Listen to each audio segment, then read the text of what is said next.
Hello and welcome to this sixth session of the online course on human rights in Southeast Asia.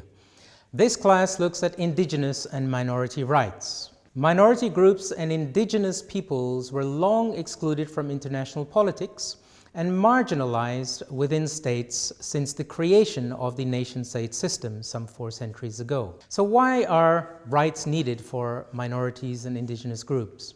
Well, indigenous groups face massive violations of their land ownership. Minorities in history have faced persecution. Minorities or indigenous peoples are in all Southeast Asian countries, and each one must try to deal with them equitably, fairly. Southeast Asia is home to about 100 million indigenous peoples and numerous minority groups. Southeast Asia is therefore home to 1/4 of all indigenous peoples in the world. So in looking at indigenous and minority rights in this course, this class, we will proceed as follows. We will look first at the definition of minorities and indigenous peoples. Then we will explain the emergence of international concern for minorities after World War I and their struggle at the United Nations. We will look at the principle of self-determination. We will then identify the human rights concerns for minorities and examine a case study. And finally, we will finish up by looking at the environment and indigenous peoples' rights. Let us start by looking at the definition of minorities and of indigenous peoples. A universally accepted definition has proven difficult. Generally, however, it comprises 2 key components. One is an objective component. Minorities are generally in a numerical inferiority and often, not always, in a non-dominant position. The second is the subjective component. Minorities must show a sense of belonging to a group that seeks to preserve itself through its culture, language, and religious traditions. These components were first identified by Professor Kapotorti in a seminal study in 1977 for the United Nations. They were later included in various instruments, notably the 1992 Declaration on the Rights of Minorities and a subsequent European Convention on the Rights of Minorities. These objective and subjective elements also serve to define indigenous peoples, but in addition, indigenous peoples place particular emphasis on their relationship with land. This aspect was identified and elaborated upon by Mr. Martinez Cobo in a 1981 seminal study on discrimination against indigenous peoples. These elements of the definition of indigenous peoples also found their way into an instrument in 2007, an international instrument called the Declaration on the Rights of Indigenous Peoples. Let us now turn to the broad historical and political context in which concern for minority and indigenous peoples' rights have arisen. There have, of course, always been minorities throughout history, but they became to represent a problem specifically with the rise of the nation-state, a particular form of state which is a very centralized form of the state in which minorities and indigenous peoples have not fit very well. They have been persecuted, they have been marginalized, and this continues until today, even in very advanced countries in the international system. The first instance of concern for minority rights took place around the time of the establishment of the League of Nations. The League, in fact, contributed to elaborating a series of minority treaties for peoples in parts of Eastern Europe, Bulgaria, Poland, for example. The bad treatment of minorities, bad governance and bad treatment of minorities, it was held, contributed to starting conflicts at the time of World War I and at the time of World War II.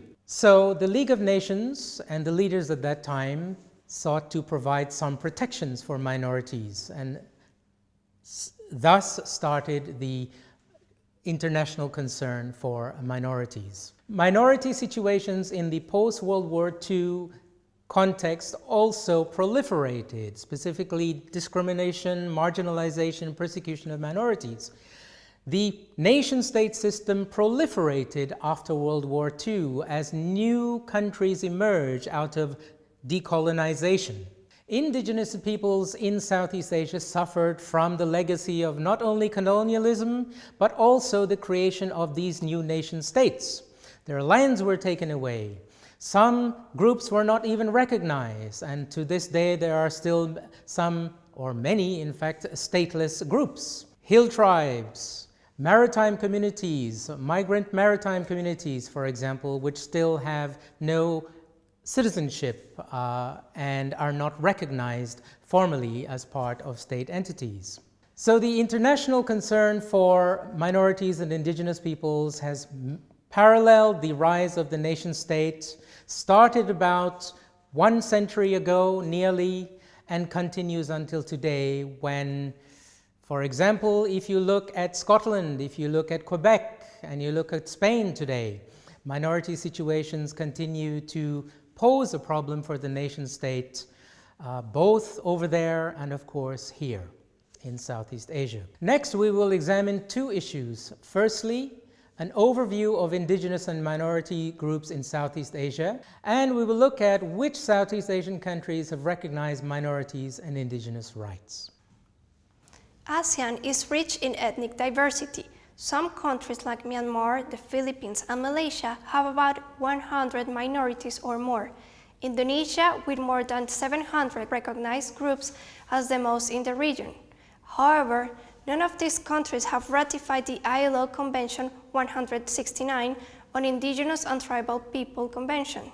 At the same time, all the countries have voted in favor of the United Nations Declarations on the Rights of Indigenous People that was adopted by the General Assembly in 2007, with 144 votes in favor, 4 votes against, and 11 abstentions. Let us now turn to the rights of indigenous peoples. What problems, what difficulties do they face? What are they concerned with? They are concerned with land and land ownership. Land on which they say they have been living for centuries, well before the era of colonialism.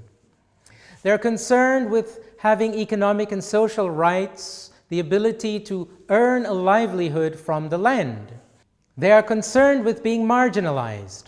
Mountainous or sea gypsies, for example, don't get the same access to basic services. They are concerned with the ability to practice their own culture and religion. They are concerned about discrimination because they lead a different lifestyle. After decades of claiming their rights, in particular at the United Nations, the 2007 Declaration on Indigenous Peoples' Rights afforded to indigenous peoples a number of basic rights. They have the right to their land and to the resources on the land. They have the right to self-determination, and they have the right to take part in decision-making that affects their communities. Let us look now at the rights of minorities under the 1992 Declaration. The latter encompasses a number of key rights. First of all, the equality of minorities with all others in society. Secondly, it encompasses their right to survival and existence. Thirdly, it encompasses the preservation of their identities.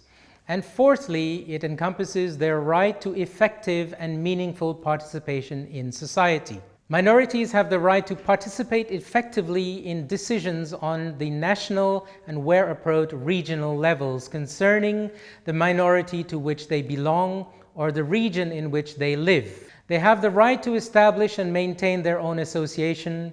They have the right to establish and maintain relations with other members of their own group and with other minorities. The International Covenant on Civil and Political Rights also provides for the right to self-determination. It provides for rights to language, religion, and cultural practice. It provides, for example, for the ability to be taught in one's own language, the ability to practice one's traditional cultural traditions such as weddings, funerals, and cultural events. Southeast Asian minorities face discrimination, repression, and persecution on multiple grounds. Persecution on religious grounds in particular is preoccupying and is unfortunately a feature of contemporary Southeast Asian human rights landscape. One can note the difficulties in Indonesia at the present time. Violations such as not being able to speak one's language or discrimination because of belief are all too frequent across the region. Now let us look at a case study on minority rights in the region. Most of the indigenous groups in Southeast Asia are relying on their land resources for their land material production for their livelihood.